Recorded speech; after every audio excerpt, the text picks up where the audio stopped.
कल हमारा ये चल रहा था कि कथा आदि में अनुराग होना भक्ति है।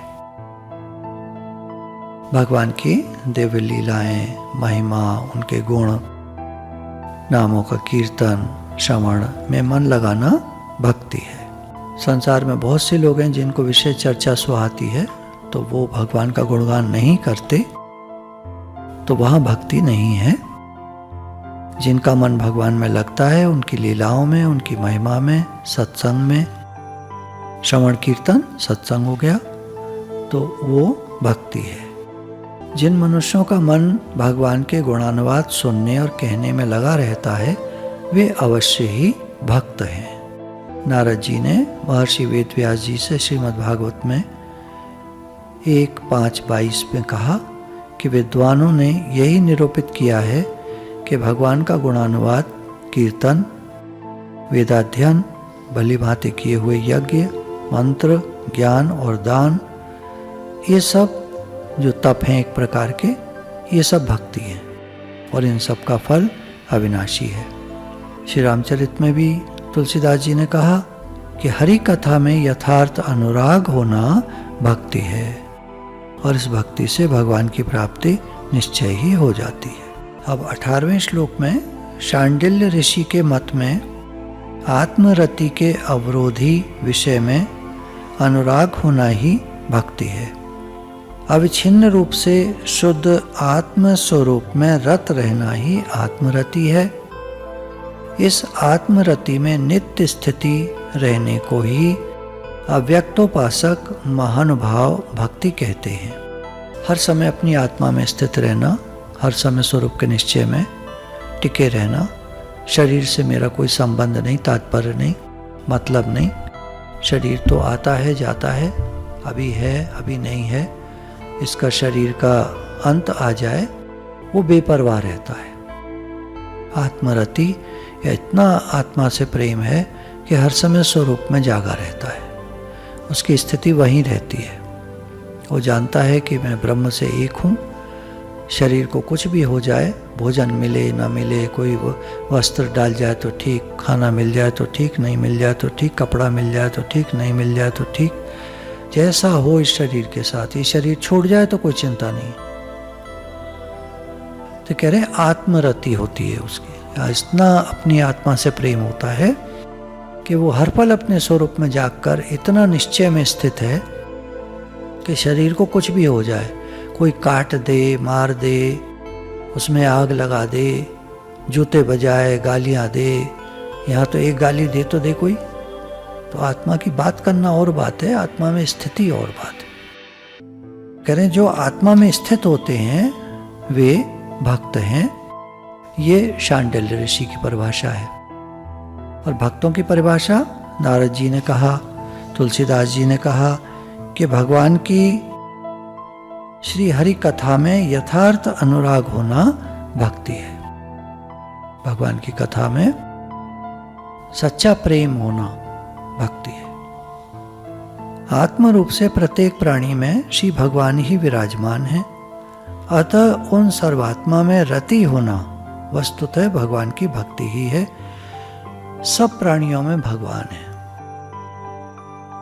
सब में भगवान है। जित देखूं तित तो। गोपियों को सर्वत्र भगवान दिखते थे, भक्ति की पराकाष्ठा उनकी। वो भक्ति से बढ़ी और वहीं पहुंच गई जहां ज्ञानी पहुंचते हैं।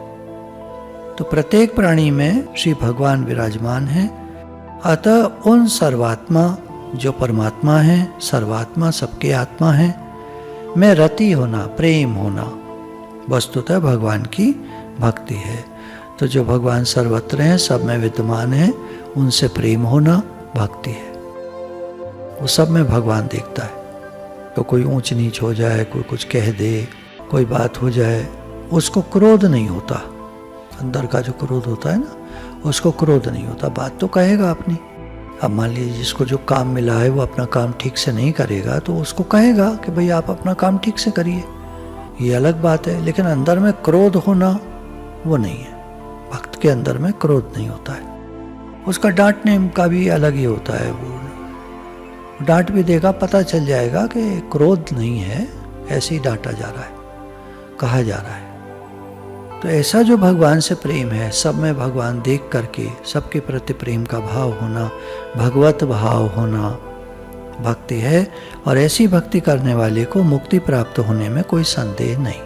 19 परंतु देवर्षि नारद के मत से अपने सब कर्मों को भगवान के अर्पण करना और भगवान का थोड़ा सा भी विस्मरण होने में परम व्याकुल होना ही भक्ति है।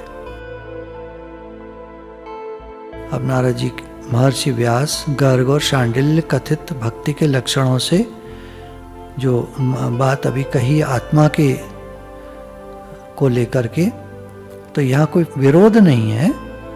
ये अपनी बात कह रहे हैं कि भगवान की पूजा करना, भगवान के गुणगान करना और सर्वात्म रूप भगवान में प्रेम करना उचित और आवश्यक है। व्यास जी को तो भगवत गुणगान में श्री नारद जी ने ही लगाया था। अतः इन लक्षणों का खंडन करने या इन्हें तुच्छ बताने के लिए नहीं, परंतु इन्हीं को और भी पुष्ट करने के लिए नारद जी इन सभी लक्षणों से युक्त एक सर्वांग पूर्ण भक्ति का लक्षण निर्देश करते हुए कहते हैं कि अपने समस्त कर्म, और बात कहते हैं क्योंकि आदमी कर्म प्रधान है, आत्मा की बात में कर्म कहीं नहीं आता है, वह हर समय स्वरूप में स्थित रहना आता है। और सर्वत्र भगवान को देखना या अपने आप को देखना या आत्मा को देखना या ब्रह्म को देखना और उस आत्म तत्व से प्रेम होना भक्ति है। अब आदमी तो कर्म कर रहा है, तो फिर कैसे कहें? अब डेफिनेशन पूरी नहीं बैठी वहां, तो ये उस डेफिनेशन को पूरा कर रहे हैं कि एक सर्वांग पूर्ण भक्ति का लक्षण निर्देश करते हुए कहते हैं कि अपने समस्त कर्म जो शरीर से क्रिया हो रही है, वैदिक लौकिक, भगवान में अर्पण करके भगवान आपके लिए हो रहा है, मैं सब काम आपके लिए करता हूं। प्रियतम भगवान का अखंड स्मरण करना और पल भर के लिए भी उनकी याद नहीं छूटे, यानी कि विस्मरण अगर हो जाए तो परम व्याकुल हो जाना, यही सर्व लक्षण संपन्न भक्ति है। हर समय भगवान की याद रहना, अखंड स्मरण करना, हर कर्म भगवान के अर्पण करना, और जरा भी भगवान की विस्मृति हो जाए तो परम व्याकुल हो जाना, यही सर्व लक्षण संपन्न भक्ति है। इसमें पूजा कथा में अनुराग और विश्वात्मा भगवान में रति तो रहती ही है। भगवान ने श्रीमद् भागवत गीता में सब प्रकार के योगियों में इन्हीं लक्षणों से युक्त भक्ति योगी को सर्वोत्तम बताया है। 6/46-47 तपस्वियों से, शास्त्र ज्ञानियों से और सकाम कर्म करने वालों से योगी श्रेष्ठ है। अतः हे अर्जुन, तू योगी बन, परंतु संपूर्ण योगियों में भी वह भक्ति युक्त योगी मेरे मत में परम श्रेष्ठ है, जो मुझ में श्रद्धावान है और अंतरात्मा को मुझ में लगाकर निरंतर मुझे भजता है, स्वयं से लगा हुआ है भगवान में। हे नाथ, मैं आपका हूँ, आप मेरे हैं। तपस्वियों से, शास्त्र ज्ञानियों से, सकाम कर्म करने वालों से भगवान कह रहे हैं योगी श्रेष्ठ है। और उन योगियों में भी योगी कौन? जो मन को भगवान में लगा रहा है। उन योगियों में भी परम श्रेष्ठ कौन है? जो भगवान में श्रद्धावान है। एक बार श्रद्धा हो जाए तो वो फिर टूटती नहीं। तो भगवान कह रहे हैं जो मुझ में श्रद्धावान है। श्रद्धा क्या चीज़ है कि कितना भी हम रह जाएं किन्हीं संत जी के पास, हमें उनके कर्म ही ना दिखाई दें, दिखाई भी दें तो कोई मतलब ही नहीं है यार, वो भी इंसान है भाई, वो भी तो इंसान है यार। तो श्रद्धा जो है किसी कर्म को देख के अगर टूटती है तो सारी बेवकूफ़ी हमारी है, किसी की कमी नहीं है, हमारी कमी। तो जो श्रद्धावान है और अंतरात्मा को मुझ में लगाकर निरंतर मुझे भजता है। पकड़ने वाली बात क्या है कि क्या मैं भगवान का भजन हर समय करता हूँ या मेरी दृष्टि कर्मों पर जाती रहती है, ये क्या करता है, वो क्या करता है, ये कौन आया, ये कौन गया, इसने क्या किया, उसने क्या किया, तो मेरा भगवान से प्रेम कहाँ है? तो भगवान कह रहे हैं योगी जो कहलाते हैं वो योगी कहलाने वालों को मैं नहीं मानता, मैं उनको मानता हूँ जो जिनकी मेरे में परम श्रद्धा है और जिनका मेरे से परम प्रेम है अपनी आत्मा को मुझ में लगाकर लगातार, अपनी आत्मा मतलब स्वयं को, स्वयं से वो मेरा भजन करते हैं, मेरे से प्रेम करते हैं, वो सर्वश्रेष्ठ है। जब हमारा भगवान से प्रेम हो जाता है तो हमें दुनिया वनिया ये सब चीज़ों की तरफ ज़्यादा ध्यान व्यान नहीं जाता। अरे क्या करना, क्या लेना देना, काम से काम ठीक है। कोई काम हुआ, मान लीजिए उसमें कोई कमी रह गई, ज़्यादा ठीक नहीं हुआ, तो उसको दोबारा करा लो, उसको फिर से करा लो, उसको ठीक करा लो। भगवान ने फिर कहा, इसलिए हे अर्जुन, तो सब समय में मेरा स्मरण कर, सब समय में हमारे मन में नाम जब भगवान का चलता रहे, भगवान की याद चलती रहे। कोई क्या कर रहा है, क्या नहीं कर रहा है, कुछ कहना है कह दो, फटाफट कह दो, फिर लग जाओ।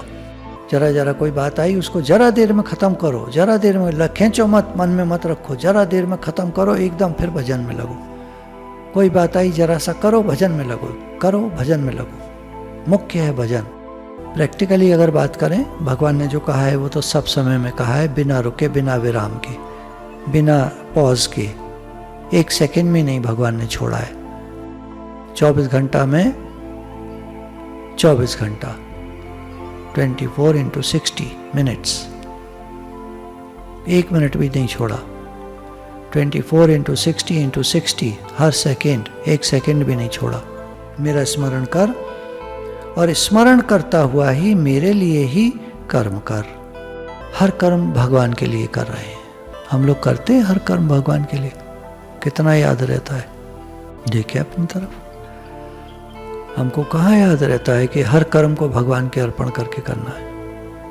हे नाथ, आपके लिए करता हूँ, आपके लिए कर रहा हूँ, पढ़ रहा हूँ तो भगवान आपके लिए पढ़ रहा हूँ, हम लोग बैठे हैं तो भगवान आपके लिए बैठे हैं। इस प्रकार मुझ में ही मन बुद्धि अर्पण करके तो निस्संदेह मुझको ही प्राप्त होगा। इतना मन जब दे दिया भगवान को कि अविराम, जरा सा भी गैप नहीं, एक सेकंड का भी, इतना भजन हो रहा है, इतना भगवान की याद बनी हुई है, इतना चिंतन हो रहा है, सेकंड भी नहीं छोड़ा। और जो कर्म हो रहा है वो भगवान के लिए हो रहा है। कितना मतलब ना, कितना कठिन कार्य है टोटल भगवान में मन लग जाना। अभी तो हमारा मन संसार में इधर उधर, ये चीज वो चीज, दूसरों में दोष देखना क्या मूर्खता है। अभी आपको लग रहा होगा ये सब सुनकर, अगर आप सुन रहे हैं तो, कि दूसरों में दोष देखना क्या भारी मूर्खता है। किसी से क्या लेना देना, हर समय भगवान में मन लगाना है, हर कर्म भगवान के लिए करना है। वो तो हम कर नहीं रहे, दूसरों में दोष और देख रहे हैं। हे नाथ, पॉजिटिव में तो जा नहीं रहे, नेगेटिव में और जा रहे हैं। कब सुधरोगे, कब सिमरोगे राम, कब पॉजिटिविटी में जाओगे? ग्राफ हमारा कब ऊपर जाएगा? जीरो के लेवल से हमारा ग्राफ नीचे ही नीचे चलता है। जीरो लेवल से हमारा ग्राफ नीचे ही नीचे चलता है, ऊपर चलता ही नहीं है। हमारी वो देखिए हालत। हम सत्संगी हैं और जो संसार वाले हैं उनकी क्या बात करनी। फिर सत्संगी की तो ये हालत है कि उसका ग्राफ ऊपर को बड़ी मुश्किल से जरा मरा जाता है। ऐसे नहीं कहेंगे कि नहीं जाता है, जरा मरा ऊपर को जाता है। मान अपमान, लाभ हानि, जय पराजय, जरा सा अपमान तो हो जाए हमारा, हानि हो जाए जरा सी, जय पराजय जरा सी हार हो जाए किसी बात में। कोई बहस सी हुई और हमें लगा हम हार गए। अब बदला लेना है, नहीं लेना है, उसको हराना नहीं हराना है। सुख दुख जरा सा दुख आ जावे। हमारी हालत देखिए, हम लोग जो है, हम सत्संगी लोग हैं, भक्त हैं कि नहीं वो तो मुझे नहीं पता, सत्संगी लोग हैं हम, तो हमारी ये हालत है तो फिर और किसकी बात करें हम। और हम जब जरा किसी का दोष देख लेते हैं तो निंदा करने में लग जाते हैं, दूसरे की बुराई करने में लग जाते हैं। ये तो हालत है हमारी। कितने श्रेष्ठ हैं हम। ग्राफ हमारा जरा मरा ऊपर को जाता है, फिर नीचे चला जाता है। मैं निगेटिव नहीं बोल रहा हूँ। आप बोलेंगे आप निगेटिव बोले जा रहे हैं, निगेटिव नहीं बोल रहा हूँ मैं तो पॉजिटिविटी की कोशिश है, मेरी प्रयास है। पहले हम लोग पॉजिटिव थिंकिंग की किताब पढ़ रहे थे तो हवा भर रही थी ना, वो सब नकली है। लेकिन जब समझ में आ जाएगा ठीक से कि बात क्या है, पॉजिटिव थिंकिंग हमको फील गुड कराने के लिए है, और उसके बाद भक्ति करो तो अच्छी फीलिंग जब होती है मन में तो भक्ति अच्छे से होती है। लो फीलिंग में, दुखी मन में भक्ति करो, कैसे भक्ति करो, मन लगेगा ही नहीं। तो अच्छी फीलिंग है, खुश हैं थोड़ा सा, तो भगवान से बातें भी कर सकते हैं खुशी खुशी, और या फिर रो रो के बात करो भगवान से, वो भी अच्छा है। तो सुख दुख आदि की परवाह न करके आसक्ति और फल की इच्छा छोड़कर, आसक्ति हमारी संसार से है उसको छोड़ें, फल की इच्छा को छोड़ें, शरीर और संसार में अपने लिए अहमता ममता से रहित होकर एकमात्र परम प्रियतम श्री भगवान को ही परम आश्रय, परम गति, परम सुहृद समझकर अनन्य भाव से अत्यंत श्रद्धा के साथ प्रेम पूर्वक निरंतर तेल धारावत उनके नाम, गुण, प्रभाव और स्वरूप का चिंतन करते हुए परमानंद में मग्न रहना, और इस प्रकार चिंतन परायण रहते हुए ही केवल उन परम प्रियतम भगवान के लिए उनकी रुचि तथा इच्छा के अनुसार उन्हीं के प्रीति अर्थ उनको सुख पहुंचाने के लिए दृढ़ और परम स्वार्थ से प्रेरित होकर, परम स्वार्थ क्या, भगवान प्रसन्न हो, सर्वथा निस्वार्थ भाव से समस्त दैहिक, वाचिक और मानसिक कर्मों का आचरण करना। यदि किसी कारणवश क्षण भर के लिए भी उनका चिंतन स्मरण छूट जाए तो जल से निकली हुई मछली से भी अनंत गुना अधिक व्याकुलता का अनुभव करना, यही सर्वोच्च भक्ति है। तो भगवान ने कहा कि हे अर्जुन, सब समय में मेरा स्मरण करो, मेरे लिए सब कर्म करो, मन बुद्धि मेरे अर्पण करके निसंदेह मेरा ही ध्यान करो। मान अपमान हो जाए, लाभ हानि हो जाए, जय पराजय, सुख दुख आदि की परवाह न करके आसक्ति और फल की इच्छा छोड़कर शरीर और संसार में अपने लिए अहमता ममता से रहित होकर एकमात्र परम प्रियतम श्री हरि भगवान को ही परम आश्रय, परम गति, परम सुहृद समझकर अनन्य भाव से अत्यंत श्रद्धा के साथ प्रेम पूर्वक निरंतर तेल धारावत उनके नाम, गुण, प्रभाव, स्वरूप का चिंतन करते हुए परमानंद में मग्न रहना, और इस प्रकार चिंतन परायण रहते हुए ही केवल उन परम प्रियतम भगवान के लिए उनकी रुचि तथा इच्छा के अनुसार उन्हीं के प्रीत्यर्थ उनको सुख पहुंचाने के दृढ़ और परम स्वार्थ से प्रेरित होकर सर्वथा निस्वार्थ भाव से समस्त दैहिक, वाचिक और मानसिक कर्मों का आचरण करना। यदि किसी कारणवश जरा भी चिंतन छूट जाए तो जैसे मछली पानी में से निकलकर तड़पती है, ऐसी तड़प हो जाना, ये सर्वोच्च भक्ति है। गुरु भगवान के शुक्राना।